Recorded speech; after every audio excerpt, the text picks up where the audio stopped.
Cette histoire a pour cadre l'ancienne école primaire Victor Hugo, proche de la place de la République.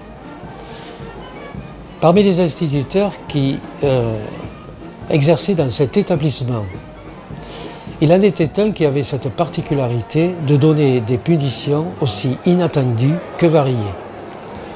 Généralement, je précise qu'on ne divulgue pas l'identité des personnes qui sont en cause dans ces anecdotes carnavalesques, mais là je vais faire une petite entorse à la règle en donnant un indice, à savoir qu'il portait le même nom que ce roi de l'Antiquité, richissime par ses mines d'or et de pierres précieuses. Je n'en dirai pas plus. Les anciens copains d'enfance qui ont fait leur scolarité primaire dans ce même établissement n'auront pas de mal, je présume, à se remémorer le personnage. Voici donc l'inventaire des sortes de punitions appliquées par le dit instituteur. À la cave, c'était sous le pupitre. Vous savez, ces pupitres en bois d'une seule pièce comportant sur la partie droite un orifice contenant l'encrier, d'encre violette, s'il vous plaît, que l'on utilisait avec la plume sergent-major, s'il vous plaît, une toute autre époque. Donc, à la cave, et il vous laissait donc dans cet endroit suffisamment exigu où il fallait se tenir tout recroquevillé.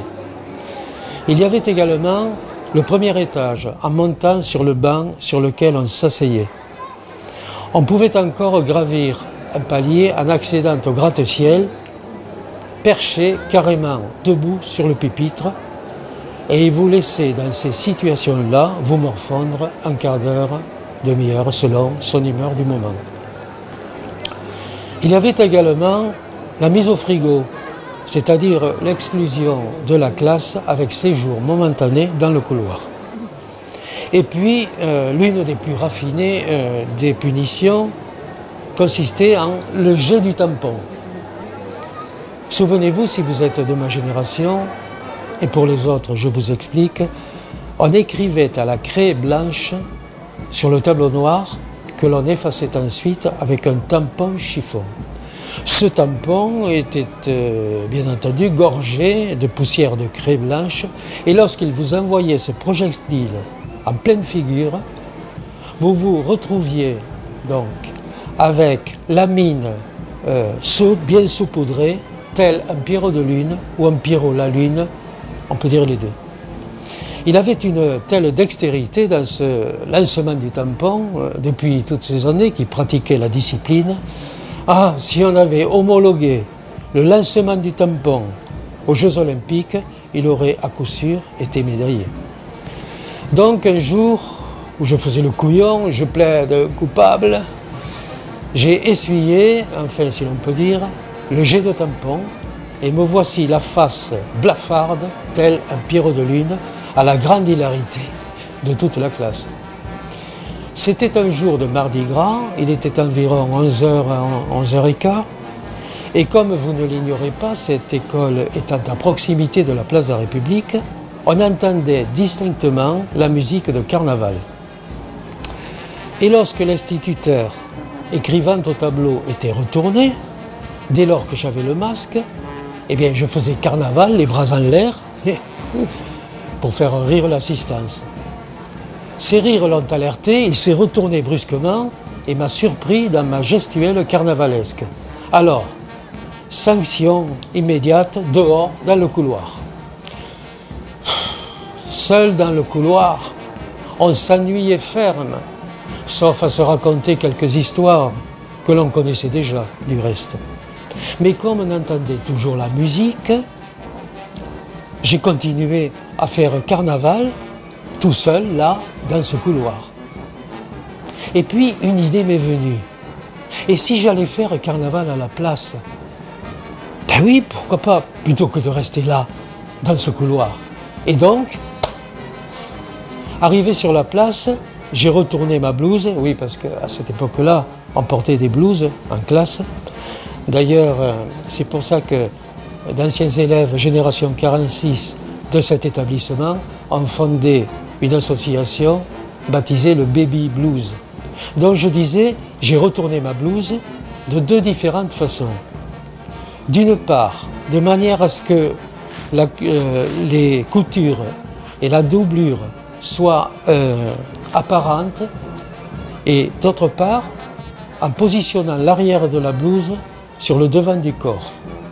C'est vrai que ça se faisait ça à Limoux, en période de carnaval, on retournait son vêtement, généralement la veste.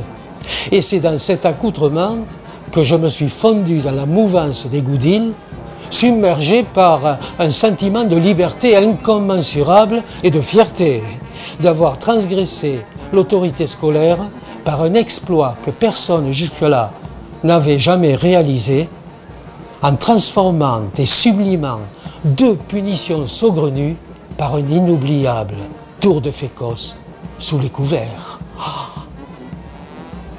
Quand la musique s'est arrêtée, je suis allé sur les bords de l'Aude pour me débarbouiller la physionomie et j'ai rencontré là un cancre notoire qui faisait souvent l'école buissonnière, qu'il avait rebaptisé l'école poissonnière parce qu'il allait braconner, et qui m'a dit « Cet après-midi, je vais choper des amargailles à la fiole. Tu veux venir ?» Et comment? Plutôt que de retourner dans le couloir, il paraît qu'en début d'après-midi, à l'école, où j'étais toujours absent, puisque j'étais à la braconne, l'instituteur, très préoccupé, qui se faisait un sang d'encre violette, s'il vous plaît, avait demandé aux autres « Vous savez où il est ?» Et ils avaient répondu « On l'a vu en sortant de l'école à midi, il faisait carnaval sous les arcades. » Je ne suis retourné à l'école que le lendemain, accompagné de ma mère, à qui j'avais raconté ma fugue, mais qui ne m'avait pas réprimandé, car elle savait que lorsqu'on est de Limoux, en entendant cette musique des Fécos, on a cette fibre carnavalesque à laquelle on ne peut résister. Ma mère qui a essuyé le réquisitoire en s'entendant dire en conclusion que je serais un hors-la-loi qui finirait en prison. Quant à la sentence punitive, c'est bien entendu à moi qu'elle a été appliquée. Et j'ai été servi. Consigné en surveillance pendant 1 mois. Tous les jours de semaine, de 5 à 7. Copié 100 fois, je ne m'évaderai plus de l'école pour aller faire carnaval à la place. Corvée de charbon, oui parce qu'on se chauffait avec un poêle. Corvée de remplissage des encriers, d'encre violette, s'il vous plaît. Et enfin, j'ai été désormais affublé par l'instituteur du sobriquet de Monsieur Courant d'air. Mais somme toute, mon escapade n'a pas été vaine, car je dois dire que jamais, plus jamais, grâce au carnaval de Limoux, il ne remet plus un élève hors de la classe dans le couloir.